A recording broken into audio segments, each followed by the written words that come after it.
so I do have to make an effort.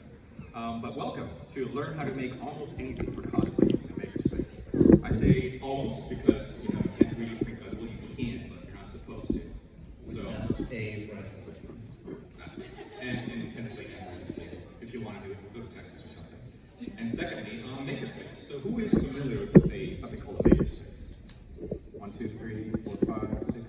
All right, excellent. So if you are interested in a Makerspace, there is one above us. It's called Hive 76, which is a local Makerspace. Check them out. So they'll have some of the, or if not all the cool tools I'll be explaining today. And what a Makerspace is literally just a space for making, which is great for cosplayers. So that's kind of the gist of my speech, and I'm done. Yay! Okay, so originally I was gonna put this effort in, like this is a Makerspace. There's 2 locally in Philly. These are all the cool tools they have. A lot of this is stuff I made so far in Makerspace. Again, all these pictures or slides are available for free for your viewing pleasure. So you don't have to take pictures midway and grab teacher, go back. No, none of that. Just you can check this out later. But anywho, so the general gist of it, usually a lecture I give out is oh, this is a 3D printer. There's a difference between 2D and 3D printing. There's a difference between 3D printing, FDM printing, extruder types, FDM, FFF type, so on and so forth. But this is kind of boring, and I'm on Saturday, so I'm not going to teach today. So what I want to offer instead is that, since we're all cosplayers here, I will give you personal guidance on how to make anything you want. So if you have a question on how do I make my next Star Wars costume, throw me that question. I'll detail out all the steps. If you want me to code something, I'll do it right now, and I'll send you the code. If you want to talk about stuff like how AI is affecting design, we'll talk about that too. So, have at it. Who's up? Is that Mandalorian? Backpack from Starcraft. No, it's from Starfield. Starfield backpack. Let's Google this. Starfield backpack. Wait, what are your requirements of it? Because that's also important. And be comfortable enough to wear all day. Maybe I can put things in it. Sounds like put things in it and do it. So is this the one? There are a bunch of them. Oh, there's a bunch of them. General. So is there any mechanics, moving parts or buildings involved? They do have some lights, and if you smoke, Okay, so for anything big, you want to start with foam. Foam is easy because it's cheap and you can model it at home. You don't need to go to a Makerspace, you don't need a laser cutter, you can just cut it by hand. So EVA foam is usually what cosplayers go for, or if you want to do something a little fancy, Warbler. Because Warbler is magic. It is also expensive, but you get your cost. So for that tank, you see, Is Warbler a brand name so people know? yes, it is. What is there an alternative name? I don't know whether or not that's oh, this is I'm tanks. Pleasure to meet you. So yeah, for tanks, Warbler foam, that works. And then what you would do after you shape it is that you want to put a primer coat, which is how paint adheres to it, and then paint it, and then do a bunch of things like after processing, where it can be a matte or clear finish spray, or just airbrushing, or just brushing or dry brushing. So that's the structure. For the outer structure, you absolutely want to invest in something kind of strong, because after structure, you can build upon the existing backpack, then kind of packets. But for this, I don't see any traditional backpacks that might fit. So that metal part, this part right here, you want to try and make it out of metal. If not, you can do anything from wood, plastics, something again, structurally tape, structurally sound. I usually do PVC piping and then add onto that, and then structurally, mold it to shape, and that really works.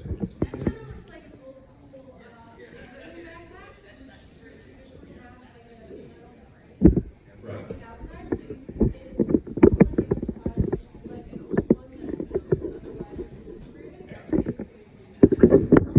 It's always easy to start with something that you know. So sometimes it doesn't have to be lore accurate, as long as it portrays what you're trying to say, it is much better than starting from scratch. Also remember, you're probably going to make this at least twice. So maybe remember your first one is the most jankiest. Just get your ideas, get to where you need to be. And then the second version is your nice fancy take out. Is that enough of a question? I could go on, but I have other people apparently. One other quick thing. Happy birthday. Metal adjacent things. There's also something called rub and buff that allows you to paint most things to look like some kind of metal. They have everything from bronze to steel to aluminum, different kinds of gold, just something else to consider. All right, next question, please. Yes. How would you make something when you're open? Oh, this is easy here. This is where I teach students how to cheat. So normally I teach 3D modeling, and it's hats. So I just go to Thingiverse. It's thing and universe put together. But just like Google Image Search has a whole dedicated thing for searching images, this wonderful site lets you search 3D files for free. So there are, of course, the most importantly, the artists are generous enough to give this out, this file out for free. But there are some limitations like copyright, if you can sell it or merchandise it. Some artists will be like, have at it, like you can do whatever you want. Some people will be like, as long as you don't make money, it's personal use, go for it. But anyways, so if I go to here, So what I was doing that, the licenses are typically listed on Thingiverse, and if you don't understand what they are, they typically have some kind of explanation. In addition to Thingiverse, there's a whole bunch of other sites that go even broader that include to index Thingiverse that you can also use depending on what you're looking for. so here it is. This is the file I believe I downloaded. Go down here, files, and there. So these are called STL files. So just like image files are GIF, BMP, JPEG. I pronounced it GIF. I'm sorry. This STL file is a 3D extension file. So that's all you really need to know. You need to know like it's a stereolithical whatever graphic file, and all you need to do is convert that using a software called Slicer, and then send it to your printer, and then you get this. So you can see this is the same file, but it's not the same color. It's not as smooth. You can see this is shiny. This is kind of matte. So 3D printing, you must realize, is not a perfect process. It is the start of your process. So once you print this out, you still have to do steps like primer it, sand it down, repeat it just over and over again. So if you want, at the end of the discussion, you can just look and see the finished product versus the actual starting product. But there is a lot of effort. But the great part is, something's already available. So you're like 50% of the way there. Yeah. And it's when you're starting any project, the first thing is always to see if somebody's done it first. It'll save time and effort, unless you want to go from scratch. That's up to you. But if you want to get from product to finish, sometimes it's better to see if other people have done it first. for example, what is your favorite animal? Giraffe. Wait, sorry, one person at a time. Question. Stingrays. Stingrays.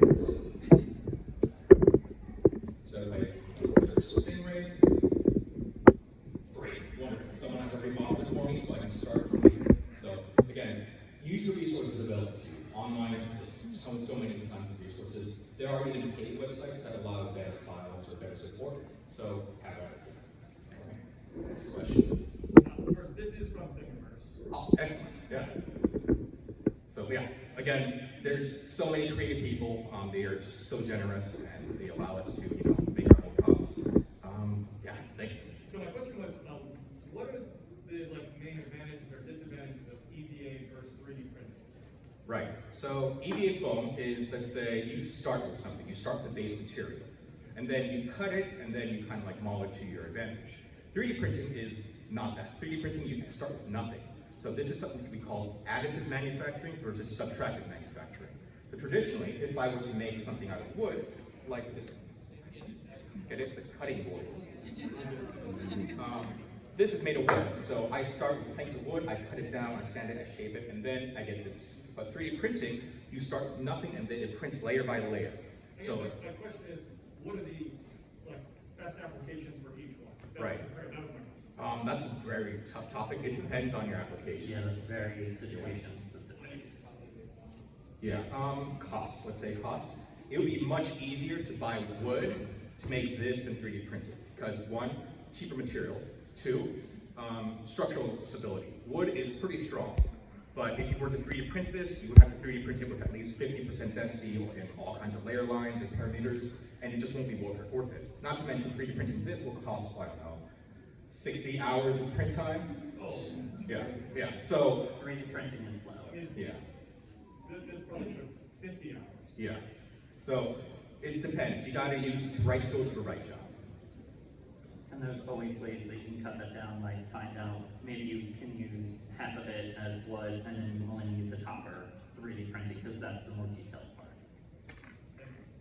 Can I get the consent to selfie, you guys? I'm just gonna send it to my mom.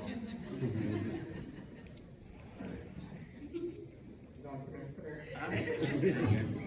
3, 2, 1. Oh, it's video. Okay. All right, thank you. Next question. Yes. You first, I believe. Okay. I have a question about EVA foam. So in the past, when I've tried to like measure it, like if I needed to make an armband, I would like measure my arm and cut that length of EVA foam, but then it's always too small. How do you like? I guess I don't know if it's like the curvature or the thickness that's throwing things off, or how do you calculate what the right length should be? The most common issue is that you don't count for the thickness of the foam. So when it's 2D form, it's fine. But when you 3D it, that thickness of the foam times 2, because both sides sometimes, messes up your calculation. And usually it's easier to fix something that's bigger to make it smaller rather than smaller to make it big. So my only broad advice is to start big and then cut away until you get it. Okay, so there's no like established formula. There is. So there's 2 ways. One is you 3D scan your arm and then put a CAD model, and then you get the size and the exact dimensions. Another option would be something called Pepakura. Does anyone know? Let me Google this. So It's papercraft, basically 3D model, or 3D printing, or 3D printing was a thing. But the other way that I'd also recommend is take a sewing approach and use, whatever paper you have in your house and do your best to kind of create, a sewing pattern and use that as your basis. And like Tech said, start bigger, give yourself a little bit more allowance on the edges, and then we can make it smaller and more easily. So I would choose Pepakura because it is very accurate, but it is a whole new software that you have to learn. So unless you're like sure you're going to use the software all the time, then you should put in the time to use it. But sometimes just like simple fabric will work, and again, add a bit of tolerance at 10-12%, and then it usually works out. Okay, thank you. I would also recommend there are cosplay EVA foam specific books out there. Don't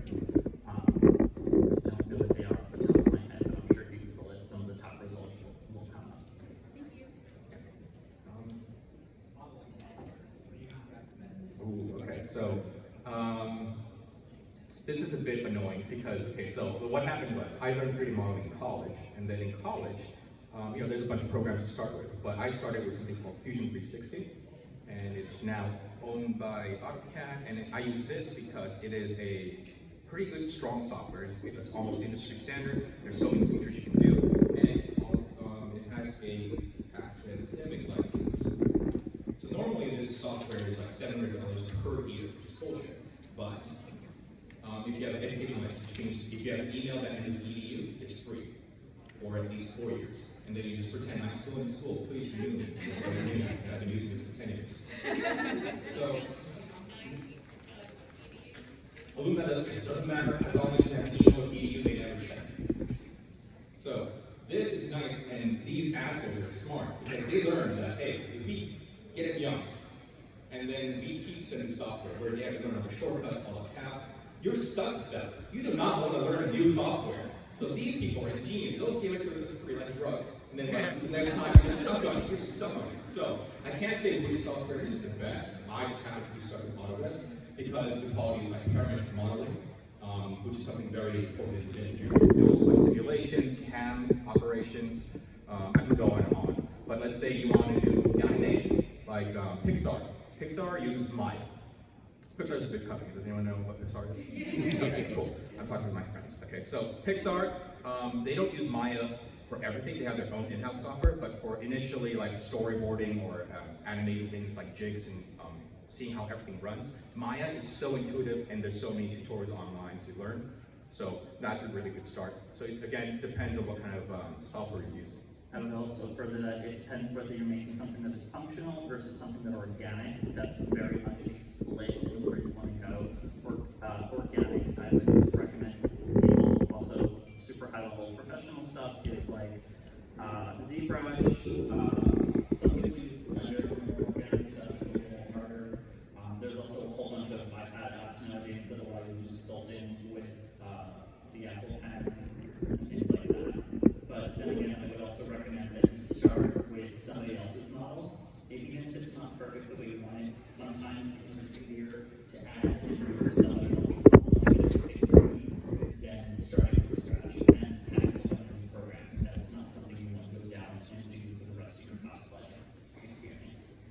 There's a free All the software. slides are available for free online, QR codes, so I'll share that. There's a free software called Onshape that tends to be fine for 3D printing. Onshape is awesome also because it's a cloud-based, so which means you can collaborate with other people. You send a link and it'll add dicks to your object, and it's really fun.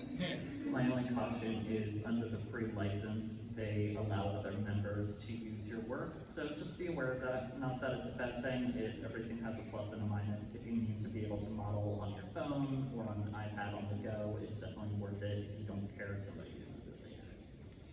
Yes, look here, please.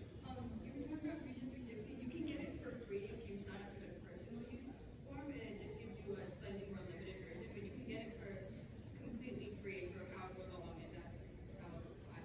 Excellent.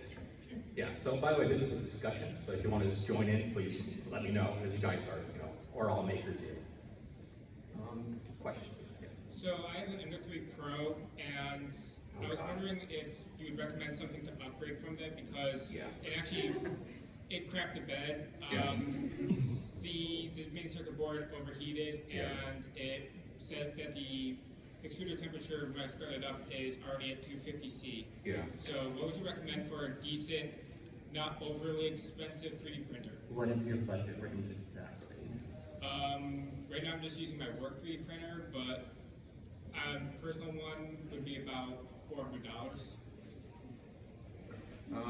Depends on your application. Let's say you're making armor and you need to have a large print bed. So, you don't want to like multiple small pieces put together. So, let's say for that, Prusa Mini, I think is within that budget. I'm a hardcore Prusa fanboy. I hope I get paid by them later. So I do advocate Prusa because they have amazing policies, amazing support, and a lot of the users will help you out. So that's one thing. Another thing would be like if you want really fast prints or Core XY system, Bamboo seems to be pretty good. I don't like their company, I do like their product.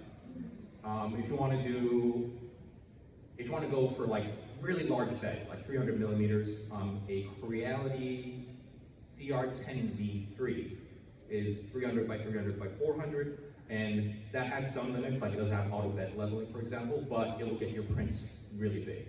So, mix and match, really. Yes? How has AI affected the industry, like positive or negative?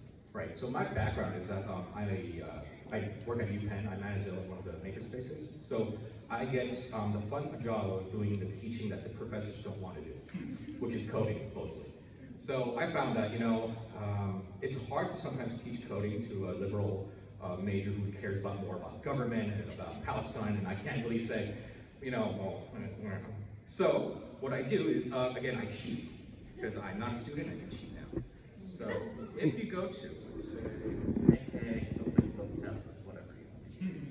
There are, depending on what you want to code, so say you want to go more cosplay related instead of just like straight up Python, there are AI specific to Arduino even out there if you look for those. I've used with limited success. The issue tends to come when you're looking to have specific libraries, because they aren't in the AI as well, and the AI is sort of knowledge based. It can be a challenge. I know that sometimes, even for me, like reading through documentation is the worst thing in the world, especially when you're not a coder by trade.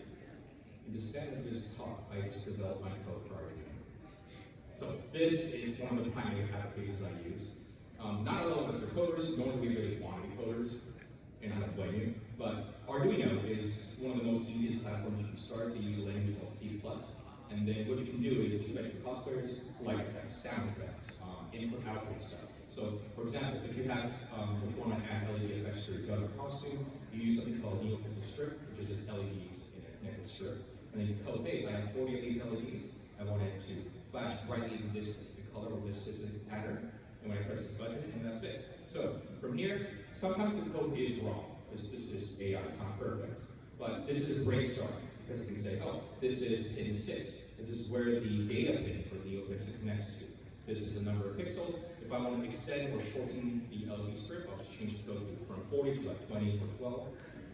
The button, which I press, and then it'll activate this button pin 2. From here, it's a great start. I just for the students. So if statements are, if this happens, then you do this, or else you do this. So AI in that sense is great for coding. Again, it's not a perfect system, and you need to know Basically what I tell students is that AI should be used when you know what the code is going to generate. It's not like it's going to generate your homework. No. You need to know what it's going to generate, and then it'll help you out. For example, when I do student recommendation letters, other things like AI, I know some AI programs do picture generation. So I used to, or I still do, I make knockoff t-shirts. So this is like another thing you can do. You heat press the image onto your t-shirt, onto your canvas bag, onto your grocery canvas tote bags, and AI generating is great. Adobe Firefly, ChatGPT, even Midjourney, all these programs can generate graphic images, and then you can use those for all kinds of stuff. So that's another thing you can use AI for. More complex things like protein generation, 3D modeling, these are all kind of niche, but again, they're very developing, and you can get so much in probably within 3 years, you get so much more out of it. So AI is a really exciting field to look in, and I'm afraid I'll lose my job. Yes, I'm on the back. So how do you start making things? I make stuff all that games, and I'm currently trying to make red bills in 100s. Sorry, can you repeat that? 8100s of what? They're in 100s. Her gun's from Code Veronica, and I've Googled it everywhere. No one's made the pattern. The closest was the gun from Space Force, but it has the software. Do you have access to any of the games that have those models? Because there are programs out there that help you extract STL models and whatever models are used in the game. And that might be a good start if you haven't been able to find anything. The other option that I would recommend is take 1 million pictures within the game and just try and sketch it out. Yeah, so, before computers were a thing, we just used pictures, and it was annoying, but, it worked. All the Ghostbusters proton pack makers, that's how they started. They just froze frames on their VHS, and then sketched it on their paper, and then made it. So that is annoying, but, it's the process. Nowadays, since we have digital photography, photometry, all kinds of programs, even like, again, you can extract files. Like Minecraft files are pretty much open source now. But for something more complex, it may be difficult, like Skyrim artifacts and agents and all those files are available. So if you're lucky and like the game you want to cosplay or the media you want to cosplay is popular enough, there's plenty of people who are smarter than me who can extract all that data and then use it to their will. If that doesn't work, go to Fiverr, hire someone for $5 or $50 and they'll help you out as well. Yes? So, 3D printing, doing armor, things like that, do you have a recommended program for sizing? Sizing. I recommend Cursor Slicer as long as you know, because that actually does some measuring. Okay. The other thing that I would also say with that, because that's definitely a big issue when you do like photometry and things like that, is import an object that you already know the size of. So you can at least compare it from a proportional perspective. You may not get it perfect. And then the other aspect is print the smallest amount of it. So like say you needed to make a mask and you wanted it to fit your face, maybe only do like the important parts, like the bridge of your nose, like the key elements, and then just compare it to your face and be like, okay, so I need to make it a little wider and do those small prints first. I feel like that's been my biggest lesson is print the least amount as possible when it comes to you and your body or even matching components. And then once you're sure that works, then go big. Yeah, what do you say? I'm gonna go this side, yes. If you have multiple, or for your round, for example, that obviously is pretty good in different parts, how do you put all of those together? If you want to go easy, epoxy resin, it's cheap, it's fast. If you want to do it proper, there's like chloroform or melting agents for the plastic, especially made, and that creates a much stronger bond because resin is just glue. This is a chemical bond, so that's different. But again, it depends on your application. If it's a large enough surface area, glue should be fine. If it's kind of small, you want to melt it and reinforce it. So, but usually, I think resin epoxy is great. Yeah. I would also just add that it's important to, just like with gluing anything, rough up your surface so you enhance it even further. Yeah, always sand your surface down. Anything before priming, before gluing, always start it down. Yes, blue hair, please. How did you make like really long fingers? Really long fingers. Do they need to be articulated or string? There's this type of really high tensile string where you can connect it, and then when you pull on the string on the base, it pulls the whole hand, so you can get that whole skeleton hand effect. And again, if you go to Thingiverse, yeah, there's already a model out there that I'm sure you can scale to the size that you need, and then I would just worry about potentially putting like a glove of some kind over top, so that way you could then maybe glue EVA foam if you needed to customize it to look something a little bit different. And then that way you have those two parts separated, so if you need to wash it, you didn't have to worry about the plastic or whatever being affected. yeah, so this is a very cheap but very effective method you can try. Yeah, there are other methods like just extension of your hands, but those kind of like very heavy. So after a while you might get annoyed using them. You can do articulated with like robotics, which is a lot more complex, but really kind of cool. But you know, there's a whole range. But this is probably the easiest, simplest way to start. Yeah. Blue here at the back. Me? Yeah. Wait, how would you go about making a jacket if you can't find anything that's like a base for it? Clothes are hard. And also clothes, like, you know, because everyone is special, we wear different size clothing. So try to work with your clothes. Like, you guys get the easiest, cheapest thing from AliExpress and then work from there. It usually is more simpler. Do you want it to be? Oh. This guy cosplays, yeah. I would also say if you want it to be something, you know, because some things are, if you're okay with it just being something that's like printed on, if you know, going to, you know, everybody should know the triangle of how you make stuff. It's either fast, cheap, or good. You can get it fast and good by just, there are services out there that will print on fabric for you, and then you could just sew it together, assuming that you know how to make a pattern and everything, but then that will be flat and may not necessarily be as authentic as you want. The other option is buy a pattern that's similar enough, and then just kind of go with like thinking that you're going to make two models or two versions of it by the cheapest fabric that you can. Make one version of it, even if it doesn't look at it, but you can still see all your elements. Like, I recently went to a fabric sale and bought everything that was cotton, regardless of what it was, so that way, you know, if it had America pattern on it, I didn't care. If it was, you know, a girly print, I didn't care. It was just a cheap fabric to help me get through version 1. And then you can take that apart and then go with whatever your good fabric is and know it that way. I can tack on to that one, tape. Literally just put it out flat and tape around the edges, and then again add your seam allowance.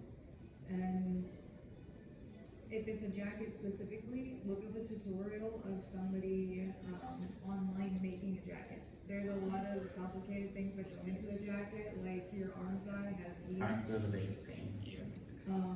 So it takes a little bit to get the sleeves right. Sometimes your sleeve, you know that you patterned it properly, and the hole for the sleeve is bigger than the hole for the jacket. It's because there's ease added into it that you didn't know, because you're not the one that made the original garment. So just look up different tutorials on top of it as well.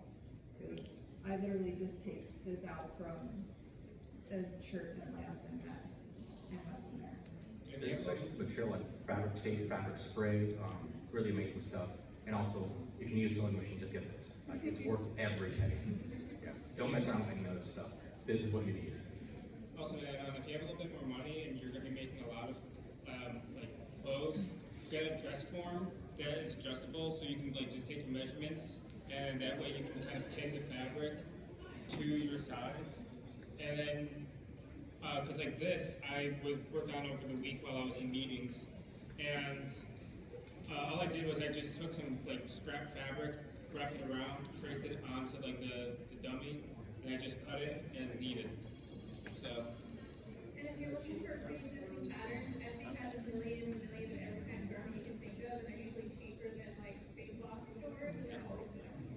There's also online stores that have free patterns for sale. Well, not for sale, but they're free. Mood Fabrics has a whole bunch, like an entire category of free patterns online.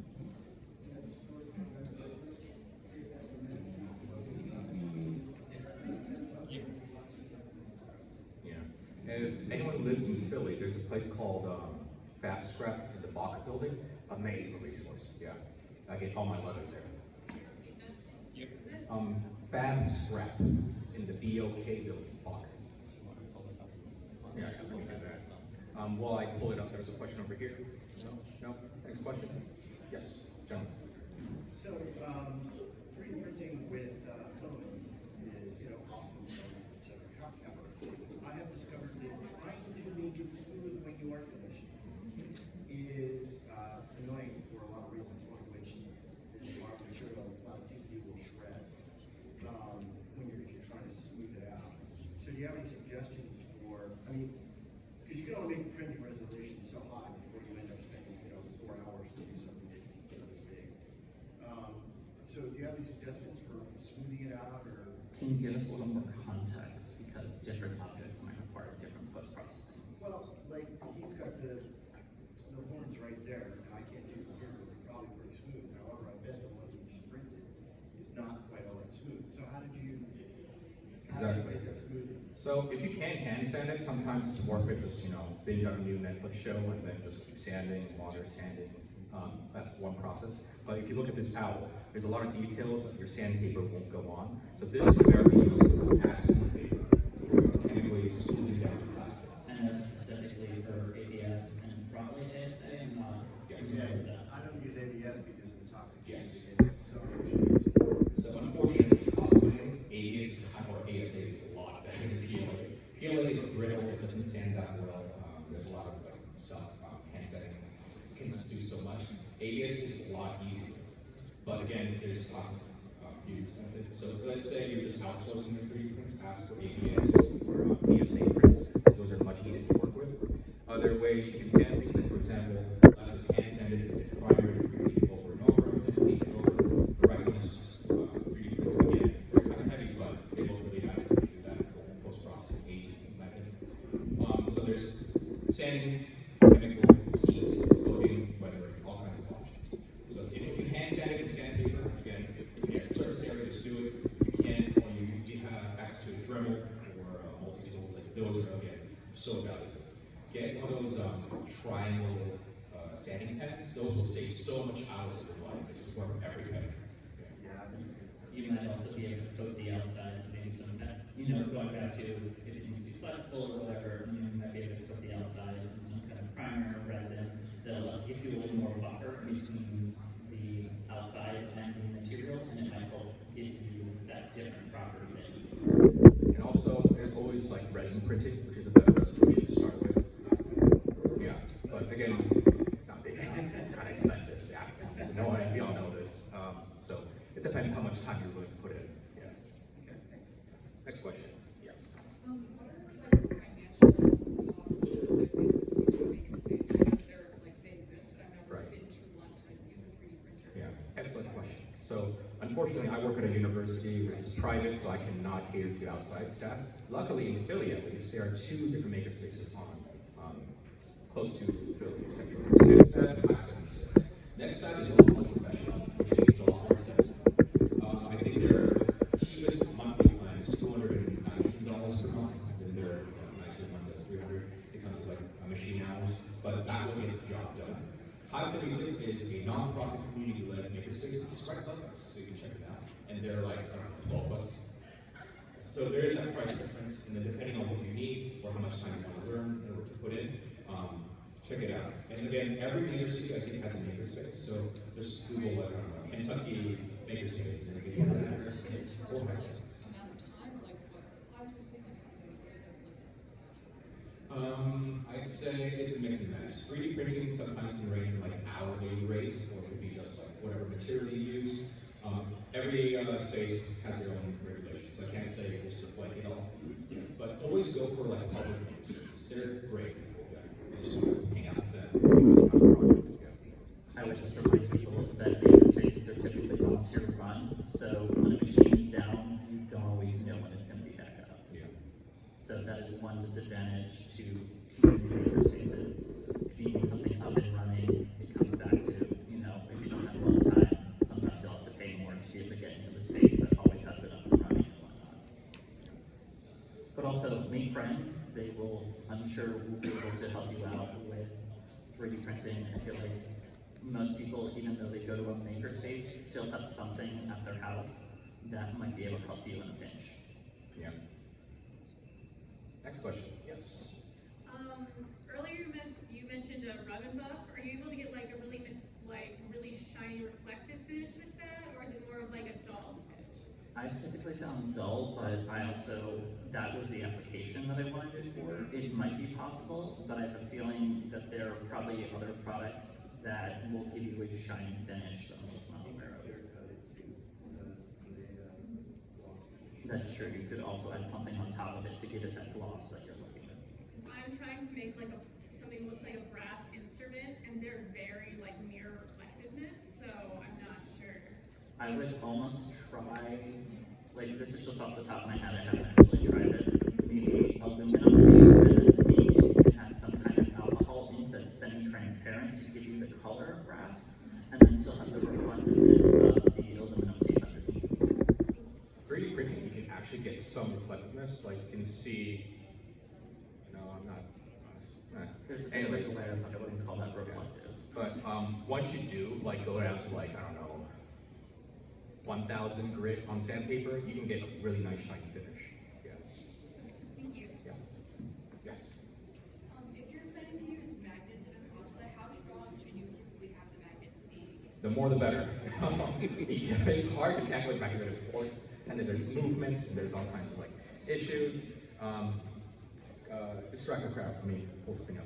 Yeah, I would say with that, it's one of those things that I would make your magnet holes as large as possible, and almost maybe use a glue that you can easily unglue for those situations. There's a bunch of good magnet sites out there, and it's also might be one of those things that you have to buy a variety pack of magnets so you can test the pull yourself and really feel that force so you can understand that situation. Do you typically just buy them off Amazon, or do you have to You can buy them off Amazon.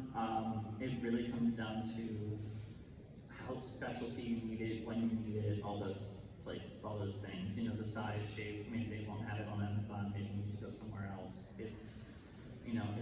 There's plenty of stuff out there nowadays that you can just Google around.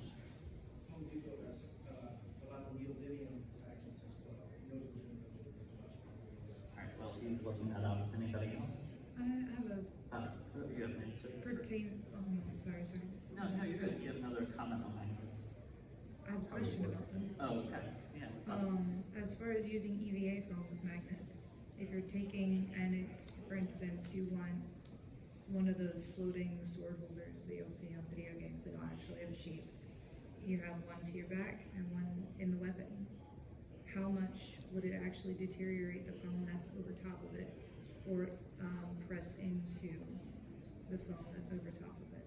Yeah, I feel like it definitely would degrade it to some degree without, it would be hard to disguise pads that kind of go all the way out to the outer edge to make it so that way the foam and the sword wasn't rubbing up and kind of destroying it. But that also comes down to how well does it really need to connect. You might be able to get a lighter touch and then have it last longer, but I would definitely be worried about that and degrading it. So foam is compressible, so the magnets would eventually just break out of the foam. So what you need to do is put a layer of structural stability, like use a composite. So think like balsa wood.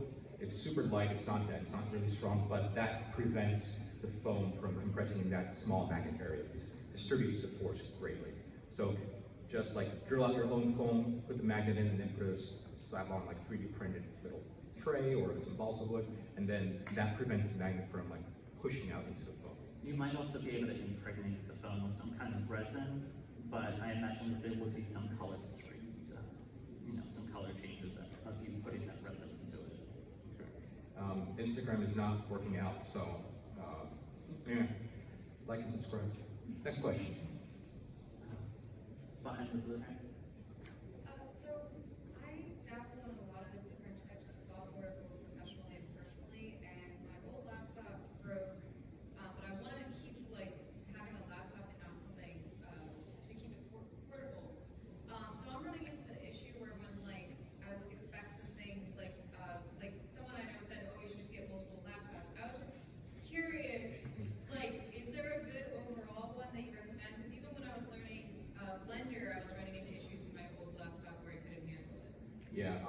lot of 3D modeling software require you to have at least a discrete video card.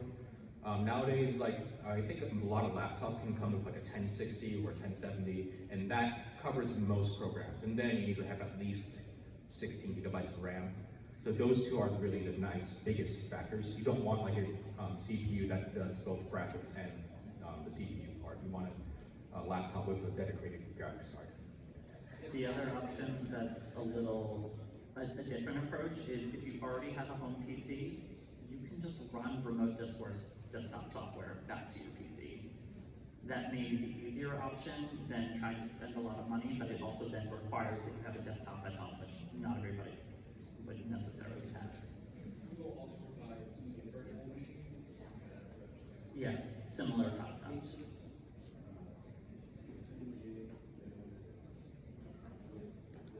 Anybody else have any questions? Over here. Hi, just a question.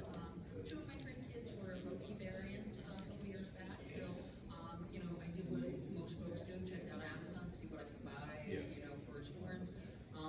And we got some that look cool, but when you put them on, they're sharp, they don't fit well. They were clearly made by something or someone that had no idea what a human body looked like. So we don't have a 3D printer. We really like them, but it wasn't in the budget at the time. So I totally old schooled this, and similar to your horns, I started with those reed phones you can buy at like the craft store. So it was a heart that was like a pretty sharp looking heart, and then I hot knifed it down and cut in and got the horns and things like that, and then grabbed from like a Halloween shop the most flexible. It was really just like a junk mask that was latex, and it was like a pumpkin head or something. And then so I cut out the pieces to build the space around it to attach that down to, and then put everything in with like wood filler and build it up over days and things like that, and probably a couple other things along the way, and then painted it a couple of times to get the variations in the color. So, but my question is right now they looked awesome at the time. They're still holding up. It's been a couple of years.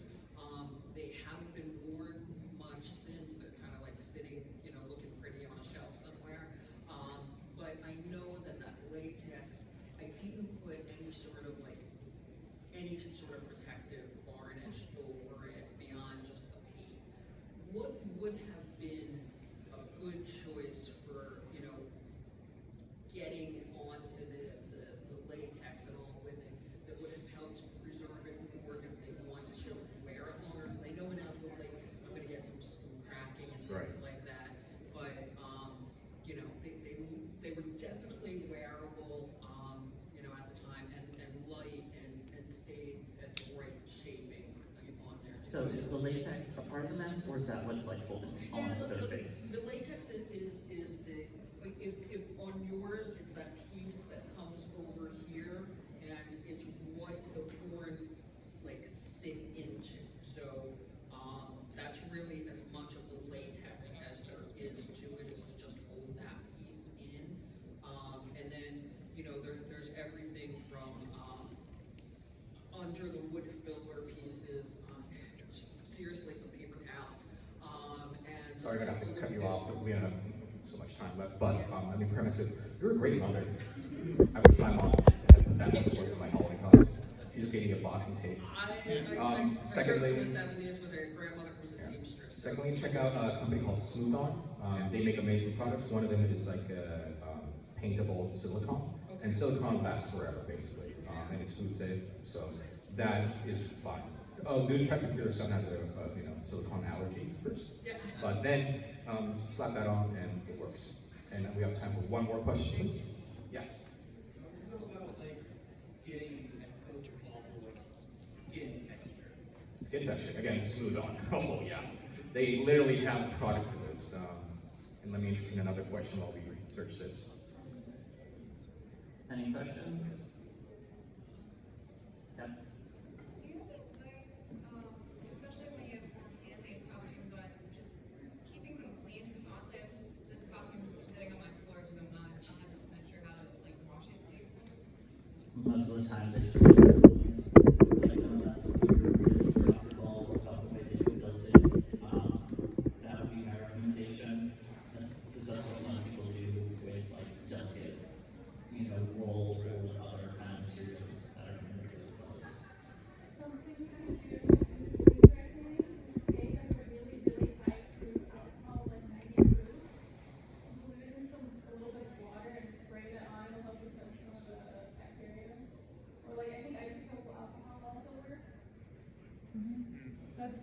know, they clean steel-boned corsets.